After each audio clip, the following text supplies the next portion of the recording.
The following program, NORML Show Live, is intended for responsible adults only. We advocate for the repeal of marijuana prohibition for adults. We discuss the science, culture, and controversy about America's marijuana laws. We do not advocate or encourage any illegal activity and advise all listeners to learn their state and federal marijuana laws by visiting NORML.org, NORML.org. Opinions and claims made by guests and advertisers of NORML Show Live are their own and do not necessarily reflect the philosophy and policies of NORML. Listener discretion is advised.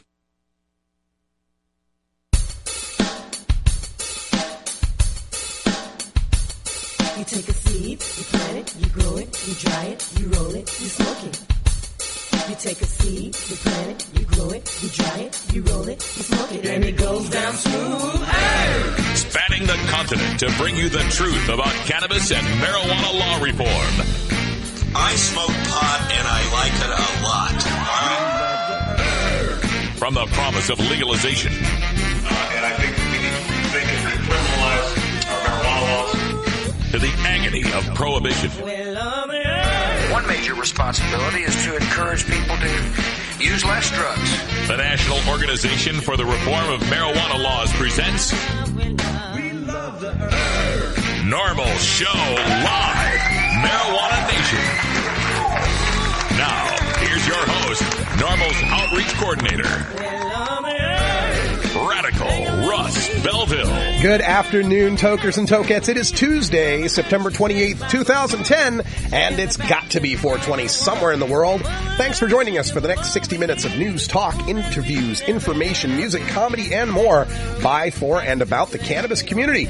We're coming to you live here from Rolla J Studios in beautiful Potland, Oregon. And joining me to my left, the engineer, our board op, Ganja John. Our studio audience is a little loud today. Yeah, they're all excited because we missed yesterday. Yeah, they're twice as excited for the show today. I apologize to everyone for missing the show yesterday, but I was like out, major chest cold. Every time I breathed, it made that Rice Krispies sound. You know that sound is like, oh, that's no good. We can't have that on the air. So, yesterday was a sick day, so I apologize for that, but we got plenty of stuff coming up on today's show. I came over here, by the way, and Russ was watching soaps, so we know he was sick. You know it was bad when I'm sitting in front of the TV watching soap operas. Yeah, that's pretty bad. Also joining us in our virtual studio in beautiful Astoria, Oregon, my quarter sister, Cannabis Carrie. Oh, Russ, you still sound a little congested. Maybe you need me to come make you some albino dreadlock soup. Oh, I love the albino dreadlock soup. This is a chicken soup that Carrie makes. We call it albino dreadlock soup because the noodles she makes are kind of misshapen, dreadlocky looking noodles. It's delicious, though. It's delicious. But, we just call it albino dreadlock soup. I know. Cannabis Carrie brings us our headlines right after the first break here. So, Carrie, what's in the news today? Well, I love doing these stories after a weekend. We're going to cover a cannabis event that happened this weekend. Also going to look at a politician who wrote a pretty disappointing op-ed piece to their local paper. And we're going to talk about some green building materials. I love a good hemp story. All right. All that's coming up right after our first break. Also on today's show, you get your daily Toker tunes. Today is Electric Tuesday. Sarah is still on maternity leave, so we're going to bring you a song by Triobelisk. It's called Brain Traveler. That's coming up at 20 after the hour.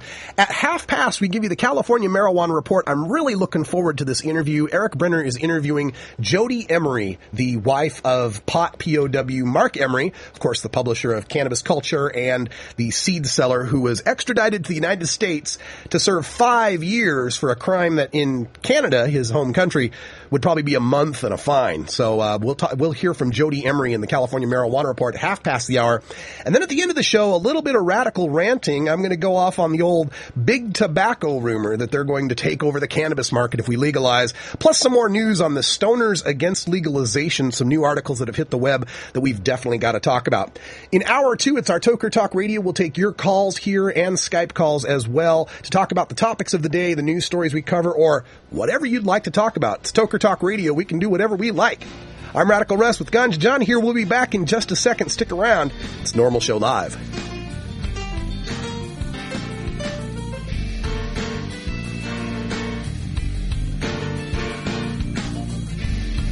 You're listening to NORML Show Live, the voice of the marijuana nation.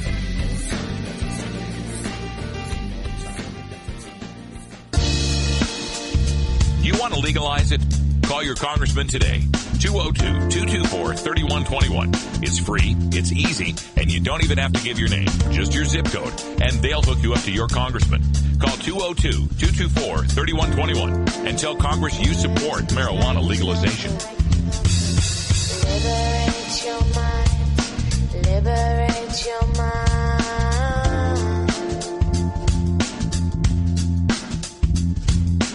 Liberate your mind. Liberate your mind. Medical marijuana, industrial hemp, consumer cannabis. It's time for this week's Normal News with Cannabis Carrie. This weekend was another celebration in America for cannabis law reform. This time it was held in Joplin, Missouri, where nearly 4,000 people came out for the 11th annual Cannabis Revival held this last Saturday at Landreth Park in the heart of Joplin. Kelly Maddie, the chair of the Joplin chapter of NORML, who helped organize the event, says the event was to show support of the advancement toward the reform of marijuana laws, whether it be medical, industrial, or recreational. The typically more conservative area of Missouri, right in the heart of the Bible Belt, had some criticism from the community, specifically on the Joplin Globe's comment section, but Maddie says that the support for the event far outweighed any criticisms that they had. The one-day event, the 11th Cannabis Revival held in Joplin since 1997, featured music, speakers, vendors, information booth, great food, and all the other things people have come to expect from a pro-cannabis rally. He meets with law enforcement every year before the festival and points out that without alcohol, the Cannabis Revival is more peaceful of a crowd than any of the other concerts that are held at the same venue. Also on the speaker circuit this weekend in Joplin, former New Mexico Governor Gary Johnson, who has been making the rounds at pro-cannabis events, bringing his message of legalizing marijuana to stop the arrest of otherwise law-abiding citizens, bringing in much-needed tax revenue and encouraging public involvement in marijuana law reform. The successful event with no unruly incidents will be back next year, even bigger and better, according to event organizers. Wow, what awesome news. Hey, Carrie, did you get any news on how long that event take place? Was it a whole weekend or one day, a specific time or anything? It was a one-day only event, sort of like the Boston Freedom Rally, and it was 8 hours on that day. And these events, folks, if you really want to make a difference in ending the prohibition of marijuana, these events are one of the best ways that you can do it. I know a lot of people talk about this like it's preaching to the choir or something when 4,000 people show up. They're probably, pot smokers already, and many of them maybe already know a lot about marijuana and marijuana law reform. But every time I get that note about, you're preaching to the choir, I always point out that a lot of the choir doesn't know the words, and some of the harmony singers are messing up their parts. So, we got to get the choir all on the same page. But the reason why this is so important is for that point that Carrie brought up in the news story. 4,000 people gathered to listen to music in a public place, to have a big public gathering, and no major incidents. And not even just this year, but for the past 11 years. And not only just Joplin, Missouri, but Seattle, Washington, Portland, Oregon, all of the numerous events that happen in California, the Boston Freedom Rally in Boston, coming up next weekend, the Great Midwest Harvest Fest in Madison, Wisconsin. All of these events take place, and there's rarely, if ever, any sort of incidences. Right there, that puts it in the face of all the people who say, marijuana is a dangerous drug and it'll lead to violence, it'll lead to chaos. It puts it right in their face and saying, no, it doesn't. Obviously, it doesn't. Look, all of these cannabis consumers gather together, and in the case of places like Seattle and Madison where people are smoking cannabis openly, nothing bad's happening. Nothing bad is happening. It's the most perfect way that we as activists can demonstrate that we are responsible adult cannabis consumers and the public has nothing to fear from legalization. We told you last week to contact the outgoing governor of California, Arnold Schwarzenegger, who has until this Thursday to sign Senate Bill 1449, a bill that would reduce the crime of possession of less than an ounce of cannabis from a misdemeanor to a civil infraction.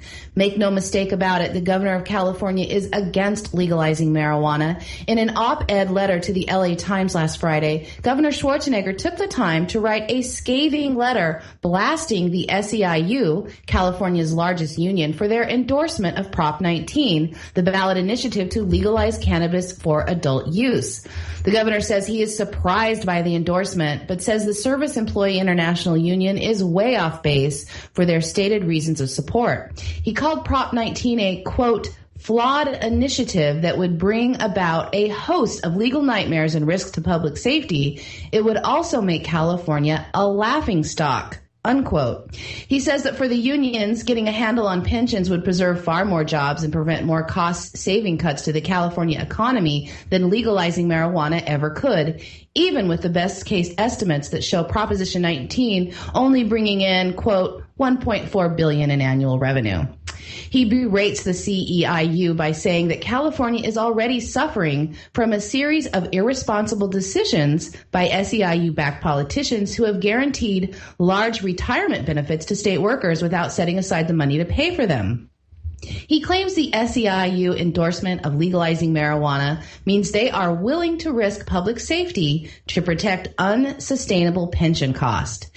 In a final shot, the governor says the SEIU members need to tell their leadership to abandon extremist causes, and by scaling back pensions, not trying to legalize marijuana, would show the children of California that they have their priorities right.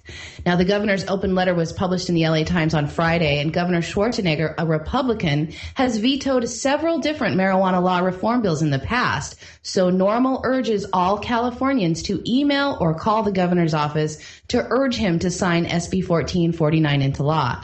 If he won't back any kind of legalizing measure, maybe he will sign a law that protects the average citizen who occasionally uses cannabis. Now, if you live in the state of California, we need you to contact his office today. I did call the office right before the show, and he has yet to sign that bill. Again, he has until Thursday, because they give you 30 days to sign it into law. Okay, yeah, Arnie doesn't want California to be a laughingstock for doing what he and Tommy Chong did many times in the state of California that he's now governing. For some reason, when he was smoking a joint during the filming of Pumping Iron or hanging out with Tommy Chong and that bodybuilder cat, I can never remember his name, hanging out with those guys and smoking weed, that wasn't a problem. But if we legalize, oh my gosh, it'd make California a laughingstock. The whole rest of the country would laugh at California for, not spending money on locking up people for using pot and, saving money on the law enforcement expenses and making some money on the taxation of it. Yeah, that's hilarious. I'm sure the rest of the states will laugh like crazy at that, because I know $1.4 billion. It's not like we're talking about any real money or anything. That's not even really worth our time, is it, Governor?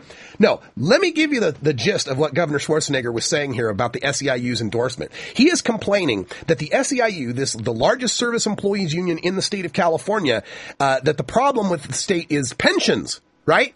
People who worked their whole life in a job contributed to a pension fund that they were counting on to take care of themselves in their later twilight years in retirement. That needs to be cut back. Rather than not spending money to arrest pot smokers, we should take money away from people who work their whole lives, for people who put their money into their pensions. We should cut back on that. That's what the governor's telling you, people of California, that we need to raid the pension funds, that we need to cut back on the pensions rather than legalize marijuana because we're worried about some sort of public safety issue. Because, if we legalize marijuana, suddenly people in California will smoke it. It's not, they're not smoking it now. There's nobody smoking pot now in California. But as soon as we legalize, oh my God, the sky will fall, terrible things will happen, cats and dogs living together, disasters of biblical proportions. He also says it's a flawed initiative. A flawed initiative. You want an example of a flawed initiative? Try Prop 215. That's about as flawed as they get. Very vague, very generic terms in it. And even 14 years later, it's still being litigated. It's still not even clear whether or not sales are perfectly legal in the state of California. So why don't we fix that with another initiative, with Prop 19? Let's stop spending the money on arresting cannabis consumers. Let's let the people who work their whole lives for a pension collect that pension, and Governor Schwarzenegger sign SB 1449. An article in USA Today, the nation's largest newspaper, featured hemp homes as the cutting edge of green buildings last week. The plant fiber that was used to make the sails Christopher Columbus used to sail here, and the fiber used to cover the covered wagons that headed out west, is enjoying a revival of sorts as a new green building material that is far superior in today's market of green and less invasive building materials. The article featured a home in Asheville, North Carolina that was built with hempcrete, a mixture of hemp and lime that is superior to traditional cement because it lacks the brittleness and does not need any expansion joints. The strength and flexibility of hempcrete foundations are resistant to stress-induced cracking and breaking, making them better in earthquake-prone areas. They are resistant to rotting, self-insulation, and are waterproof. Even pipes can be made out of hempcrete that have greater flexibility and are more resistant to cracking. Now, dozens of hemp homes have been built in Europe over the last few decades, and a few hemp homes in France are made entirely of hemp products, from floors to ceilings to walkways, roofs, and countertops. The home in Asheville is one of a kind here in America, and 2 more homes are in the work. David Madeira, co-founder of Hemp Technologies, the company that supplied the mixture of ground-up hemp stalks, lime, and water for the project, hopes it is a trend that will take off in the future. Madeira says that hemp-filled walls are non-toxic, mildew-resistant, pest-free, and flame-resistant. He hopes the growing interest in less toxic building materials will fuel a hemp building trend. Rebecca Morley, the executive director of the National Center for Healthy Housing, a private research group, says that the U.S. government has not taken a systematic approach to studying chemicals found in our homes and instead addresses problems like asbestos, lead, arsenic, and formaldehyde only after people get sick. A recent study of a Seattle public housing complex showed that residents' health improved after the building got a green makeover. The U.S. Housing and Urban Development Department is finally funding more research on the health and benefits of eco-friendly homes like those made of sustainable materials like hempcrete. As far as costs go, a hemp home can be affordable since skilled labor is unnecessary in the process of creating the hempcrete, and the hemp is so strong that less lumber is needed. The cost would even be lower if the U.S. did not have to import its hemp. The hemp mixture, typically 4 parts ground up hemp and 1 part lime and 1 part water, is placed inside 2-by-4 foot wall forms. Once it sets, the forms are removed, and although it hardens to a concrete-like form, wood framing is used for structural support. If you start adding up the environmental benefits from making building materials from hemp, from the carbon dioxide it absorbs and the nitrogen it puts back into the soil to grow it, along with the minimal use of chemicals and even water to produce it, it's easy to see why green builders are eyeing hemp as an easier alternative to traditional building materials. Asheville's second hemp home will be finished in the next couple of weeks and has the attention of a nonprofit group of designers, engineers, developers, and others interested in sustainable urban living. Even the ex-mayor of Asheville says that hemp could replace tobacco in his area if the building materials took off. Tobacco farms in the area have gone bust in the last decade, leaving large fields of weeds where tobacco once grew. It is only legislation that keeps hemp out of the hands of American farmers and American builders. Yeah, this hempcrete stuff is remarkable. We did an interview with one of the, I don't know if he was an engineer or one of the owners of that hempcrete company out in North Carolina.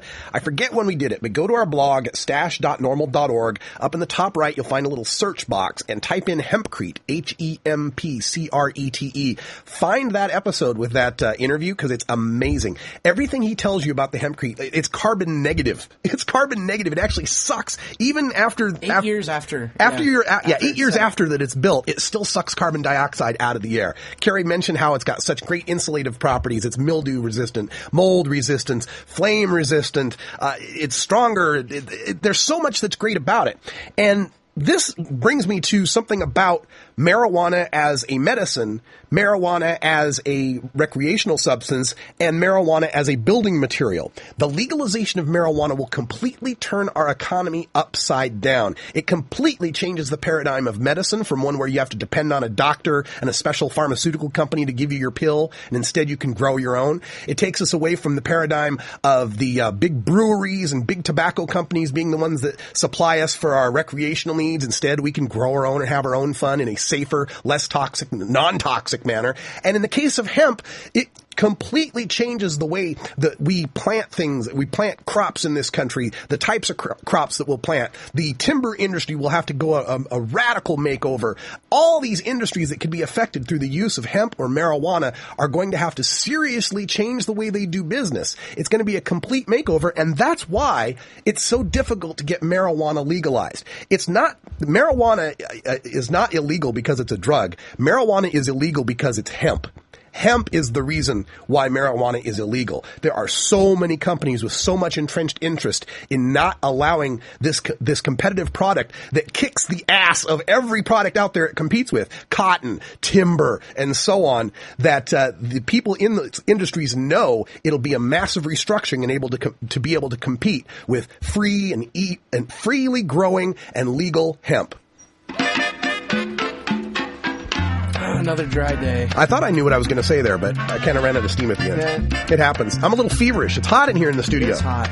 We got to take a break. It's another dry day, but we'll still take a break. We'll be back after this. It's 20 after the hour. And we have to take a short break, if you know what I mean. Please support these sponsors who support NORML Show Live. Oh, have you ever met that funny reefer man? A reefer man. Have you ever met that funny reefer man? A reefer man. If he said he swam to China, he would send you South Carolina. Then you know you're talking to that reefer man.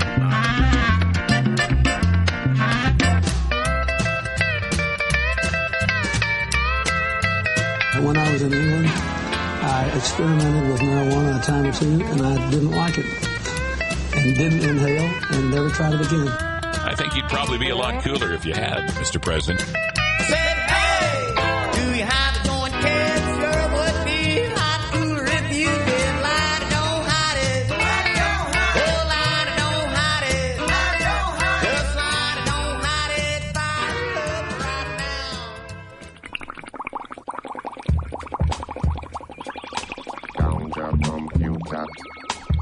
It's time for your daily Toker Tunes, the best in 420 friendly music from all genres that uplifts, entertains, and informs the public. Today we bring you tunes for Electric Tuesday, our segment featuring the best of modern electric music in the genres of dance, new age, house, and experimental. Brought to you by Sarah Kant in Boston, Massachusetts, and Sarah Kant Photography. If you'd like to submit your song to be played on NORML Show Live, send it to us at stash@norml.org. Now here's some more great independent marijuana music for today's Daily Toker Tunes. Welcome back, folks. 22 after the hour. And for today's tune, it's Electric Tuesday. That's when we look at all of the great electronic music out there. And Sarah Kant, our regular editor, she's still on maternity leave with Liberty Maya, so we'll be getting her back on the show hopefully in October here sometime. In the meantime, Carrie's been helping us out with picking out some of these tunes, but this one we picked out so long ago, I don't think we've got any information on it. Do we, Carrie? I have a post on it, but it's taken a little while to log in. So I can only tell you that after the show, Russ can publish that post, and you can read all about the band. It's Tribalisk, which is a cool name. Yeah. Song's called Brain Traveler, which is a cool name for a traveling song. And I remember it being very electric, groovy, funky. So there you go. That's all I got. All right. This is Tribalisk with Brain Traveler.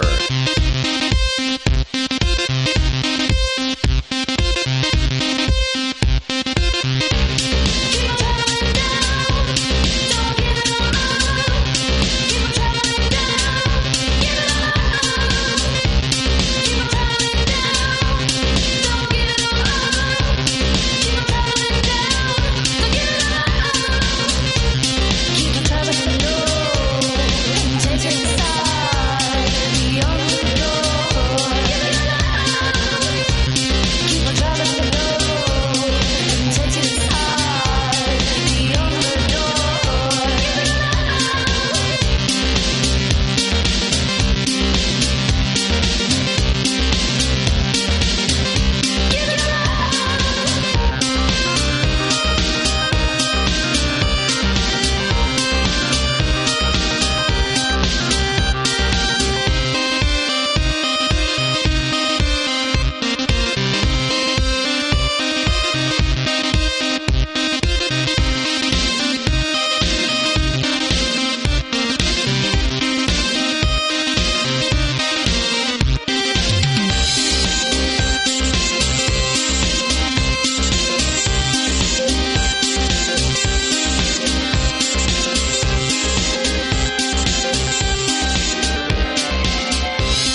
by surfing to stash.normal.org and choosing media, and then Toker Tunes from the main menu. It only comes twice a day, but I don't care. It's 420 somewhere. All right, it's time to take a look at NORML's Cannabis Community Calendar, which you can find at normal.org/calendar. Today, Tuesday, September 28th, there's a weekly medicating event taking place at the Phoenix Cafe in Hazel Park, Michigan. The Kalamazoo Area Compassion Club in Kalamazoo, Michigan is meeting at Charlie's Place tonight. And in Albuquerque, New Mexico, Hemp TV is on the air. Call 505-880-0666 for tickets to the show. On Wednesday, September 29th, the statewide Adopt a Highway pickup is taking place. In fact, this is taking place all week long with your local Michigan NORML chapters. Check out minormal.org/chapters.html to get more information. Of course, the Adopt a Highway is when our local NORML chapters get their name put up on a sign by the highway, and then they're in charge of cleaning it up from time to time. It's a great way to show your community spirit and to show the rest of the community that we're about more than just legalizing marijuana. We're about being good citizens as well. Also, the Grand Traverse Compassion Connection meeting is taking place on Wednesday, September 29th at Grandview Parkway in Traverse City, Michigan. No items on the agenda for Thursday, but on Friday, the annual Midwestern Harvest Fest takes place in Madison, Wisconsin. This is the Great Midwest Harvest Fest, the longest continually running harvest fest or hemp fest, or whatever you want to call it, in the United States. I got to go there last year. It's a great event. Madison NORML puts it on. Check out Madison NORML for more information. On Saturday, October 2nd, the Pottoberfest begins, the month-long celebration of everything marijuana. New York NORML wants to kick that off at the New York City Village Halloween Parade. For more information, check out Empire State NORML to get involved. Also, Ohio NORML is having their Harvest Fest and fundraiser at the Wisteria Campground in Pomeroy, Ohio. Check out Ohio NORML for more information on that. And Cleveland NORML in Cleveland, Ohio is having their October meeting to be announced, but check out clevelandnormal.org for the details. Finally, on Sunday, October 3rd, Mile High NORML in Denver, Colorado is having their public meeting at 1075 Santa Fe at the Colorado Progressive Coalition Boardroom. Check out milehighnormal.org for more information. And for information on all of these events, including email addresses, names, times, websites, maps, and more, check out the NORML Cannabis Community Calendar at normal.org/calendar. Starfish Designs, makers of the original Gandalf. I'm Radical Russ, and when I want to relax, I always have my 17-inch long original Gandalf from Starfish Designs nearby.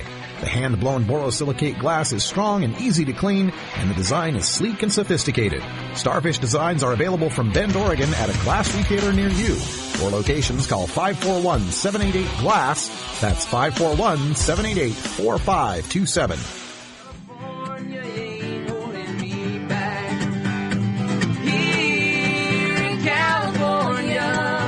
California has long been the epicenter of marijuana law reform in the United States.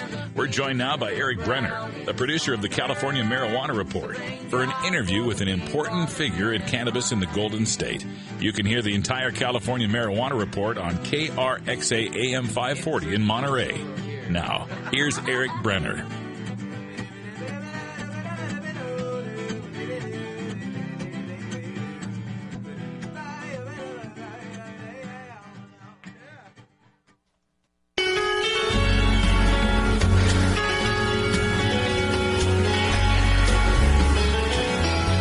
Hi, this is Chief Mayor, and you listen to Eric Brenner on the California Marijuana Report.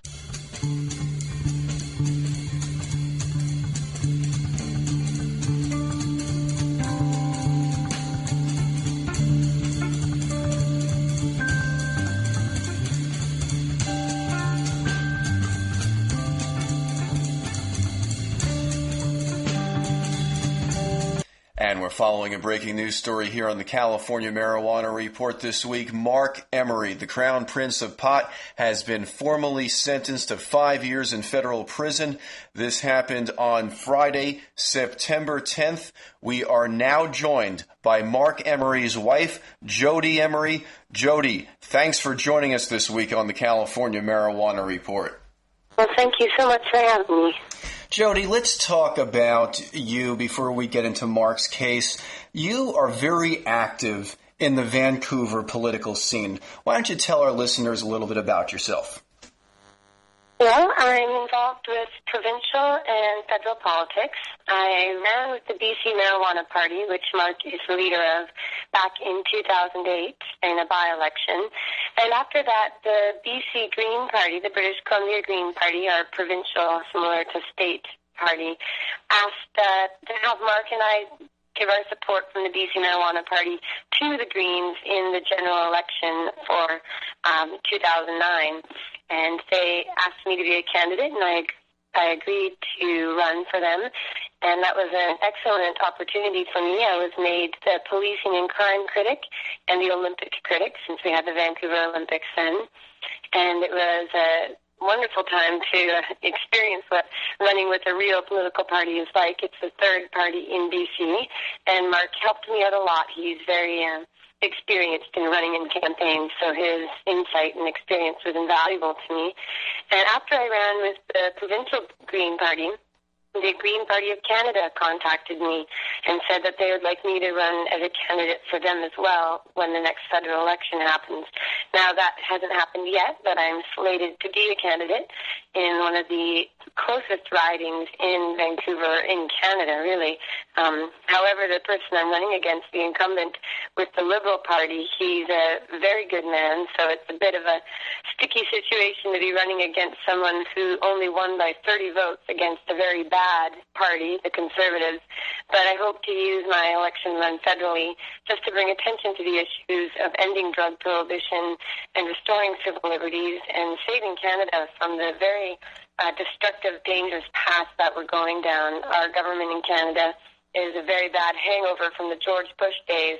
We have a religious right, extremist, conservative government. So by getting involved in politics, I hope to wake people up and let them know that the only way to change the world that we live in terms of the laws that rule our lives is to get involved in the political process. So that's my involvement there with the Green Party. Now, how are you polling? How does the Green Party in general poll in these elections? Well, federally, the Green Party is the fifth party in Canada. We have three main parties, the Conservatives, the Liberal Party, and the New Democratic Party, as well as the Bloc Québécois, which is the French party in Canada. Unfortunately, the Green Party gets about the same amount of votes as the Bloc Québécois, but the Green Party gets no seats in our parliament, whereas the Bloc gets about 50 seats. So we have a very unfair form of electoral representation, and so that needs to be changed as well. In terms of the provincial Green Party, it is the third party, so we are a viable option to get elected, but again, it's a system that's set up to shut out any of the non-front-runner parties. So the numbers aren't that high, but the Green Party does have a lot of supporters. It's just a lot of Canadians and British Columbians are very unenthused and disengaged because it's discouraging to see such an unfair result from elections. But, you know, it's the system we've got, and we've got to work within it, and I hope to someday be the leader of the BC Green Party and perhaps even be Premier of British Columbia and influence politics in a positive way, because if we don't get involved, the people who do get involved are going to make things worse for us, and we have to have our voices heard. So that's my goal, even if we don't poll very high in numbers. That's something that can happen further down the road. Political parties do change and lose support and gain support, and I think with just the way that the world is heading with the environment and the economy, I think green policies in some ways are a good choice. However, I do have conflicting feelings about it because Mark and I are both more of a libertarian mindset and political philosophy, so I don't really agree with a lot of the Green Party's ideas of excessive taxation or global government-type policies, but I do believe in the Green Party when they talk about reducing income tax and focusing on saving our environment and our planet, because without that, I mean, we can't survive. And I really hope to bring cannabis hemp into the limelight with the Green Party, because there's nothing as environmentally friendly as building and using hemp to help save the planet. So that's one of the angles I hope to present. And we are speaking with Jody Emery here on the California Marijuana Report. Her husband, Mark Emery, the Crown Prince of Pot, has just been sentenced to 5 years in federal prison for his role in selling seeds through the mail. Jody, let's talk about how you and Mark came together many years ago and fell in love. Most of the people listening don't know the background on this amazing love story. Well, I was in high school, and I was actually very much into authority and very much against drugs and marijuana of any kind. So my best friends who started smoking pot, I still hung out with them, but I would kind of give them a hard time and tell them they were going to kill themselves early and that they were going to go crazy.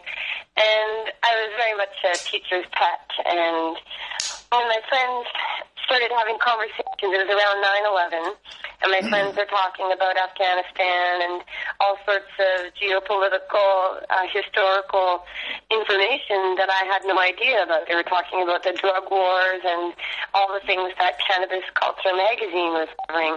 And at that time, they introduced me to Cannabis Culture magazine and Pot TV, which are both Mark's creations. And I started realizing that my friends who smoked pot were more critical-minded and seemingly even more intelligent than my fellow students who were against drugs. And so I decided to try cannabis, and I joined the Cannabis Culture forums. And once I realized I was being lied to about pot, I thought, I'm being lied to about who knows how many other things. So I kind of became, in the teacher's eyes, maybe a bad student because I lost interest in that sort of educational system. But in my eyes, I was opening myself up to a brand new education, which was facilitated through Cannabis Culture magazine's articles about the drug war and through pot TV shows, and that's how I learned about Mark Emery. So when I joined the Cannabis Culture forums, I started getting engaged in it and asking questions, and Mark noticed me on there, and we started talking through messages.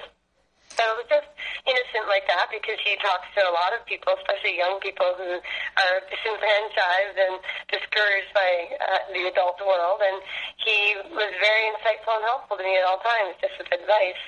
And then fast forward a couple of years, I moved to Vancouver just to decide to join the movement. I graduated with honors from St. Michael's University School, and I did get accepted into 3 universities, but I didn't want to sit in a classroom. That just wasn't what I wanted to do. I wanted to help change the world now instead of waiting until graduating. So I moved to Vancouver, and I just started working in a restaurant and used my spare time to write letters to the editor and hung out at Mark's store. It was the DC Marijuana Party bookstore. It's now called Cannabis Culture Headquarters.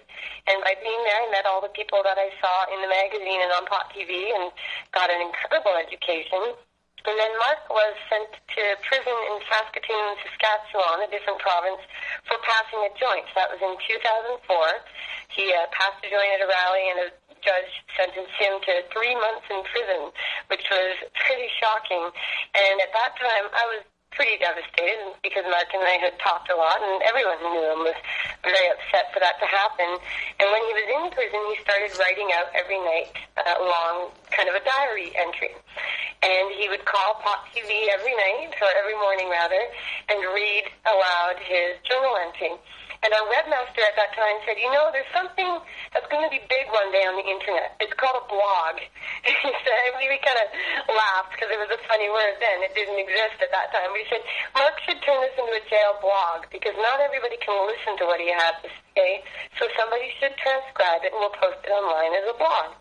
So I volunteered to do that, and every night for a number of hours I would take the recordings of his writings and transcribe them, and through that I got to learn a huge amount from him. It was very much an education, and I wrote letters to him every night as well. And that's pretty much when we fell in love, truly. And I worked at Cannabis Culture magazine a few months after he got out of prison in early 2005. I started editing with him. And then in July 2005, the DEA raided the store and arrested Mark, and the whole extradition ordeal began. So after the raid, when he was in jail, he called me up and he said, Jody, I want to move in with you and I want to marry you. So he proposed to me from prison, and I said, of course. And he did move in with me, and we got married on July 23rd, 2006, and we've been married ever since.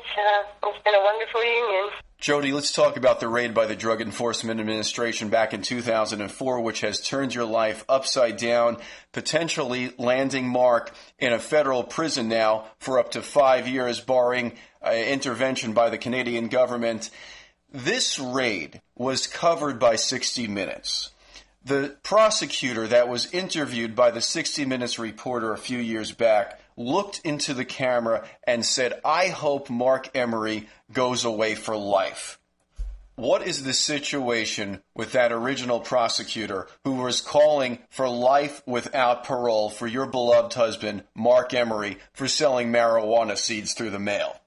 The DEA, on the day of Mark's arrest, released a statement, and I'm going to read it aloud to you because it explains why he was targeted and why he was facing such punishment.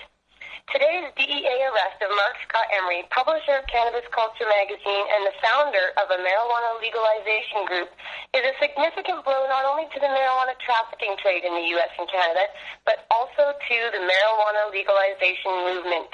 His marijuana trade and propagandist marijuana magazine have generated nearly $5 million a year in profits that bolstered his trafficking efforts, but those have gone up in smoke today. Emery and his organization had been designated as one of the Attorney General's most wanted international drug trafficking organizational targets, one of only 46 in the world and the only one from Canada. Hundreds of thousands of dollars of Emery's illicit profits are known to have been channeled to marijuana legalization groups active in the United States and Canada. Drug legalization lobbyists now have one less pot of money to rely on, end quote. That was issued by the administrator at the time of the DEA, and it explains, it doesn't even mention seeds anywhere in there, but it does mention a number of times that he was working towards legalization, and that is true. When Mark started selling marijuana seeds, he did it with the goal to raise money to fund the movement, because in 1994 when he started, there was no legal hemp, there was no legal medical marijuana. He saw that the enemy, the prohibitionists, had endless amounts of money, and our side had none. He decided, because he's a brilliant businessman, to use that money, and his slogan was, plant the seeds of freedom and overgrow the government. So his idea was not only to send marijuana seeds to Americans and people all over the world to grow their own marijuana, but he promised to use the money that they sent to help end prohibition. And he was tremendously successful at it.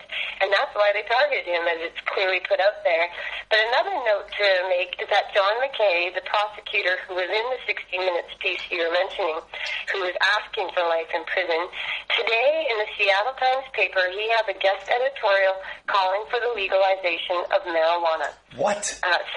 Are you kidding me? He's done, in his 5 years, you've seen a huge change. He was actually fired by Alberto Gonzalez, one of the 7 who were fired back in that scandal. Jody, this is unbelievable. Are you really? This is unbelievable news. This is absolutely. There is hope here. There is hope for the future. That dirty creep who made himself out to be the devil, as far as I was concerned, when I was watching him echo those words to the 60 Minutes reporter, has turned it from a dirty creep into a rational human being. There is hope, Jody Emery. Absolutely, and we believe it's because of all the time he had to spend learning about Mark and being told to put him away. I think he saw that was just too much. I think at that point he said, this is absolutely absurd, and now he's got this excellent editorial. You can find it online. Just go and look up John McKay or the Seattle Times today.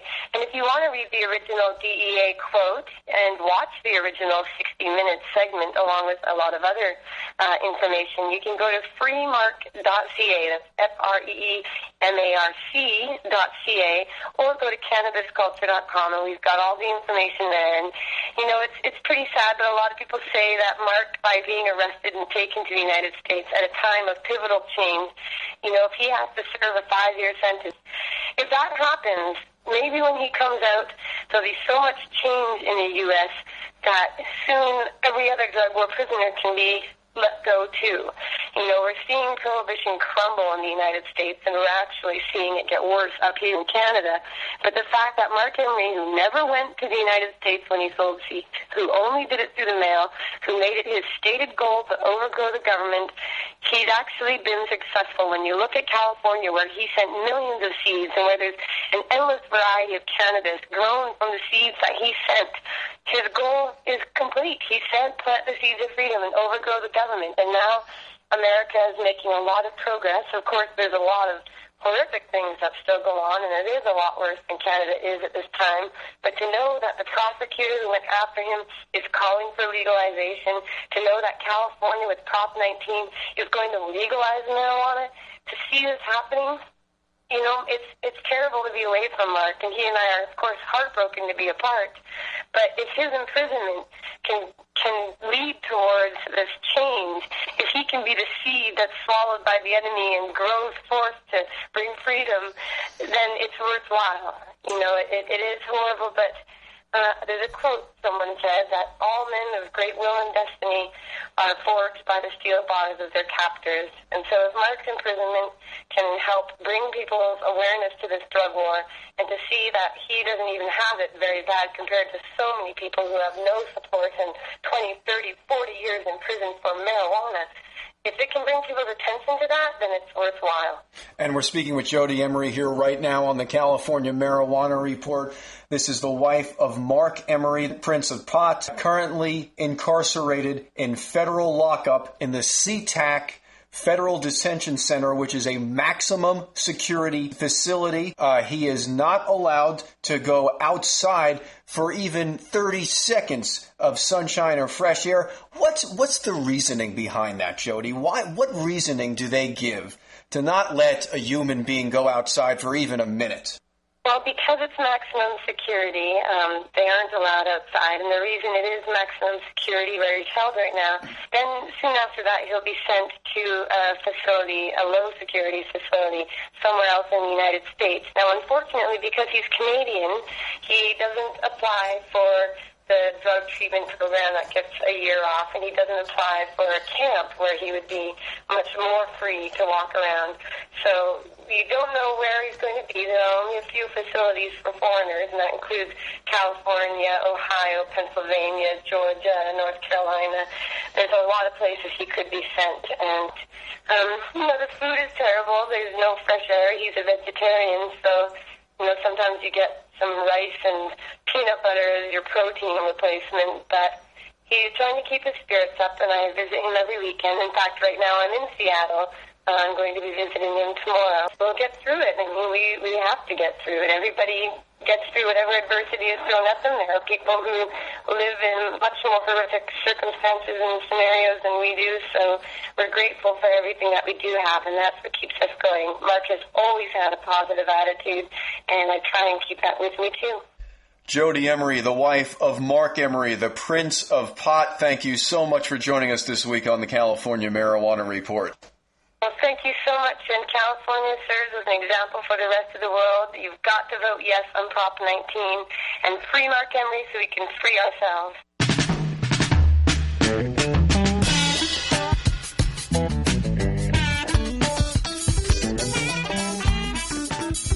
Don't touch that dial. We'll be right back after a word from these 420 friendly sponsors. Wait a minute.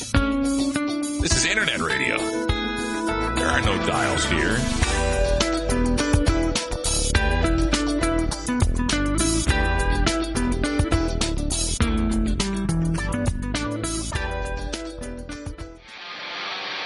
You want answers? I'm as mad as hell, and I'm not going to take this anymore. You want answers?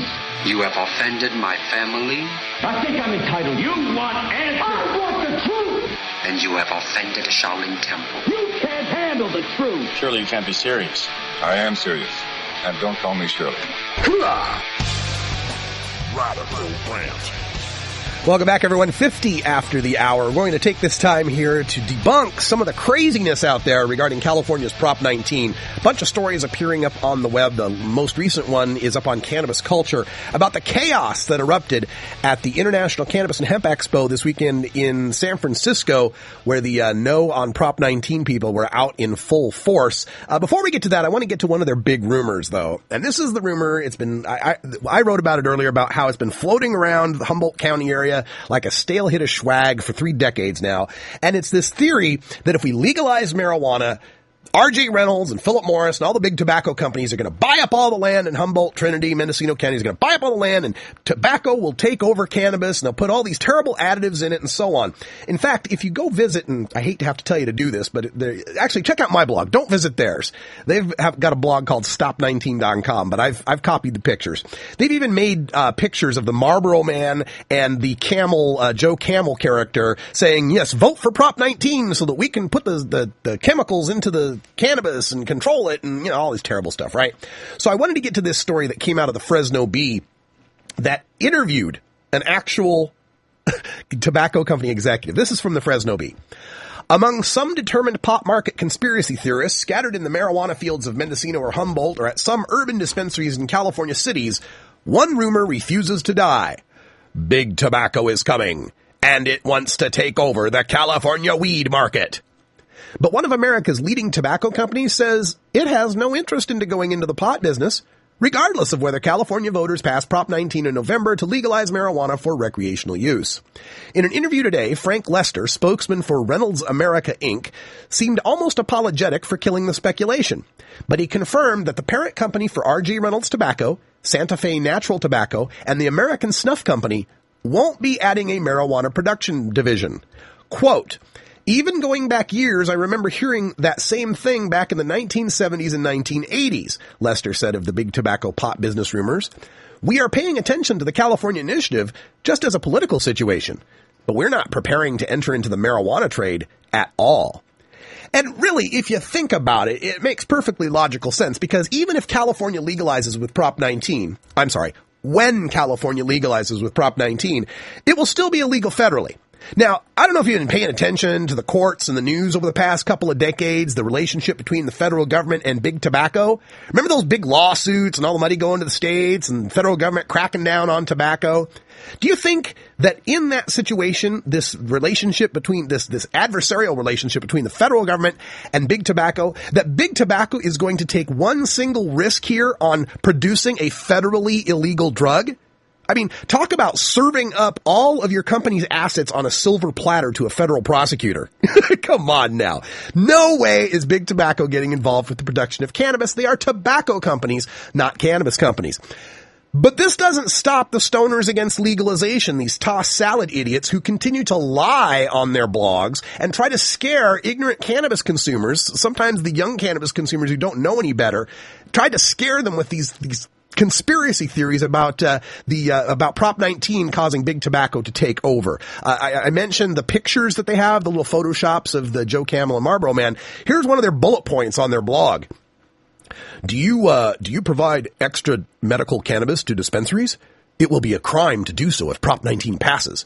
In addition, large Oakland growers and tobacco companies will take control of the market and push you out. No, they won't.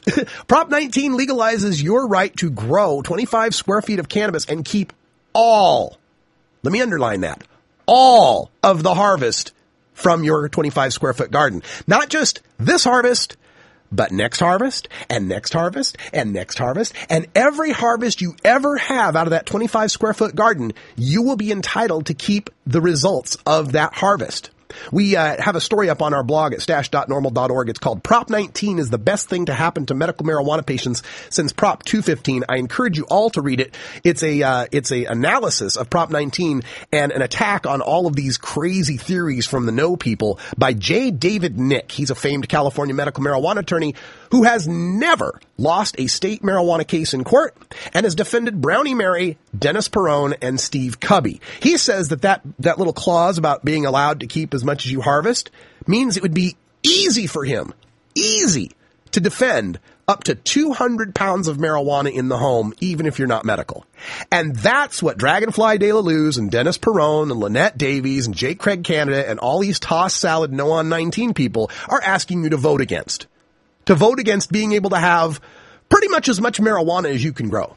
They think that's a bad idea. And the other thing, let me go to the story here that's up on Cannabis Culture. Chaos erupts over Prop 19 at the California Cannabis Expo.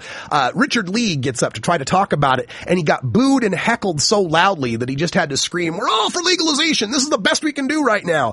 This is the typical thing that when people are losing an argument, and this is right out of Karl Rove's playbook, just get louder and nastier. Remember the Brooks Brothers riot in 2000 when all those Bush staffers went down to Florida and rioted and screamed, "Oh, you count the votes, don't count the votes." I forget what the hell they were trying to say. But it's part of that strategy. Scream and yell, confuse the situation, make people nervous, make people afraid, and maybe get your way. But I would like to point out that while this debate was going on the Yes on 19 side, we had Dale Geringer, the head of California NORML, we had Chris Conrad, the editor of West Coast Leaf, and Richard Lee, the owner of Oaksterdam University and the proponent of Prop 19, a man who has gambled $1.4 million of his own money to try to legalize it for you. Now, you want to know who was on the other side? Well, Lynette Davies, the dispensary owner, right? Anyway, Lynette Davies, the dispensary owner, Dragonfly De La Luz, the professional partier, and Bishop Ron Allen. That's right. Lynette Davies is standing on the same side of this issue as Bishop Ron Allen. Now, let me give you some ideas about Bishop Ron Allen, what he says about legalizing marijuana. He said, quote, "One would have had to smoke 14 joints made from 60s strength marijuana to come close to getting the same effects as smoking one joint today in 2010. Yeah, the marijuana is 14 times more powerful. That's Bishop Ron Allen's quote. He also says, quote, "Why not legalize crack cocaine? Why don't we legalize burglary? It's a smokescreen," end quote. He thinks legalizing marijuana would be as bad as legalizing crack cocaine and legalizing burglary. He says, quote, "It gives inmates in our prisons and county jails the right to both possess and smoke marijuana while incarcerated." No, it doesn't. He says California drivers will be able to operate their car under the influence of marijuana. No, they won't. He says pot is a gateway drug and that legalizing it will only create more healthcare needs. No, it won't. And finally, Bishop Ron Allen, the person who Lynette Davies and Dragonfly De La Luz stood in solidarity with in front of an audience full of cannabis consumers, Bishop Ron Allen thinks that if we legalize marijuana, it's going to cause crime to go up. There will be more drug babies, end quote. So remember that. If you're hearing from these no on Prop 19 people, remember they're asking you to vote on the same side as Bishop Ron Allen, Governor Arnold Schwarzenegger, Senator Barbara Boxer, Senator Dianne Feinstein, gubernatorial candidate Jerry Brown, district attorney candidate or attorney general candidate and district attorney in LA, Steve Cooley, LA City Attorney Carmen Trutanich, San Diego District Attorney Bonnie Dumanis. They want you to vote the same way as they would. The same people who have been trying with their every last breath to destroy Prop 215 also are against 19, and that's who they want you to vote with. I always wonder, if Prop 19 really does destroy Prop 215 like they think it does, how come Cooley, Trutanich, and Dumanis aren't voting for it? Why is it that all the people who hate medical marijuana aren't supporting Prop 19? It's because they know that if we pass Prop 19, it gives even greater protection to patients under Prop 215 and legalizes marijuana. We can't say that enough. It legalizes marijuana. If you're a stoner against legalization, you are as much my enemy as the drug czar, as the president, as anyone who is telling me that I need to remain a criminal. Thanks for staying with us. We'll be right back with Toker Talk Radio. Got another hour. For Ganja John and Cannabis Carrie, stick around. And take care of each other, tokers.